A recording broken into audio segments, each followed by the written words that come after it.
Rapid GT, Classic.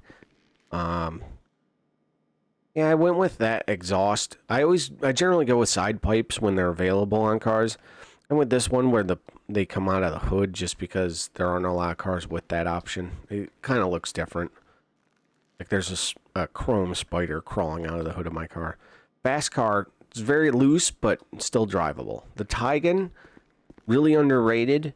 Um, well, maybe it's not underrated, but I think people don't know how good of a car it is if they haven't driven it. You can race it, and it is very fast and handles very well. That's why I have custom tires on it, because there's enough grip that making it even faster, I'll still be able to hit the turns. The one thing I don't like about this livery, though, is that back is purple, and there's nothing you can do about that. It's part of the livery, so it is what it is.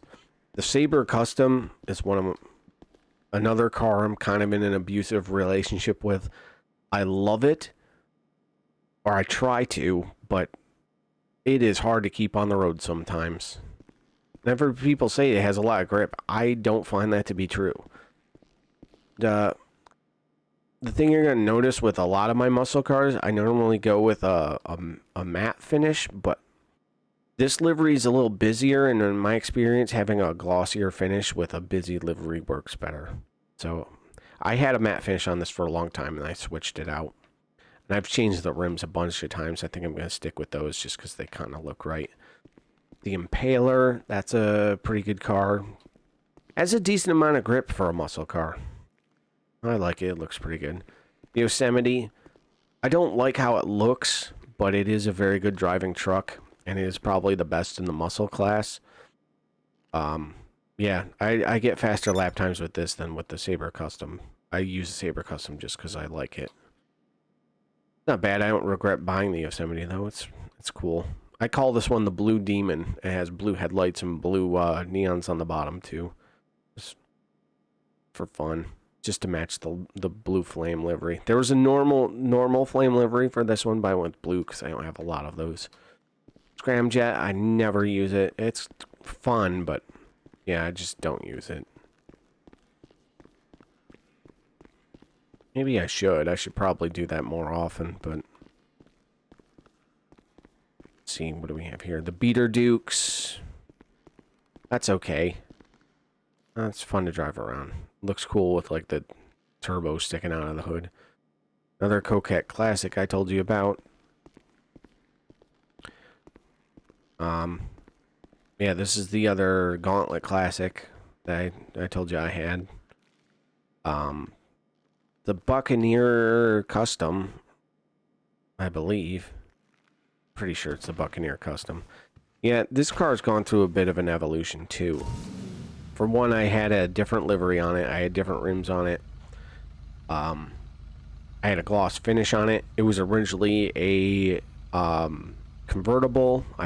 But I didn't really like it as a convertible. After a while, I got sick of it. It kind of looked like an old Cadillac or something. It didn't look like a muscle car. So when I put the roof back on, and I eventually figured out that most muscle cars look better with a matte finish, so I put it back on. I like the look of it now. Still not that good of a car, but whatever. I still like it. The Glendale Custom.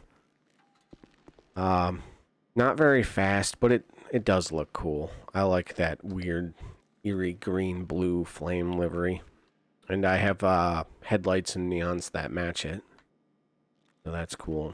This is the purple flame livery.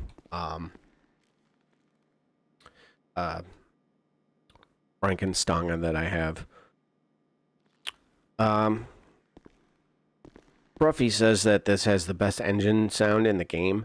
I dispute that, though. I think that the Saber Turbo and the Saber Turbo Custom have the best engine noise in the game. I think this has the best rev, but once you get it up to speed, it sounds kind of thin. Whereas the Sabers, they don't. The Mamba looks great, but you know how I said the Coquette Classic was like driving on ice? This is like driving a brick on ice. It does not like turning. And it slides while not turning enough. It manages to somehow over and understeer at the exact same time. The Hot Rod Blazer. This was free. That's the only reason I have it. It's fun. It's fun to drive around sometimes. Fun little meme vehicle. The Hellion I bought specifically for that livery. I saw someone else who had this during a contact mission. I'm like, I should probably get that. It has skulls and flames on it. The Drift Yosemite. People say you can't drift it, but I beg to differ. I think it drifts a lot, actually. If you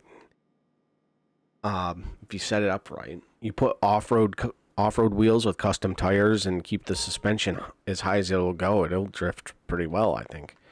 There's the Hermes I mentioned before. Like, shout out back to Vice City. The Tornado. Kind of just a swag car. Looks good. It's one of the few convertibles where you can put the top up and down, which I like. I wish they'd do that with more of the vehicles in this game. The Hustler. Really has a lot of trouble with grip, but it looks cool. I'll keep it. Just like I'll keep like the Hot Knife.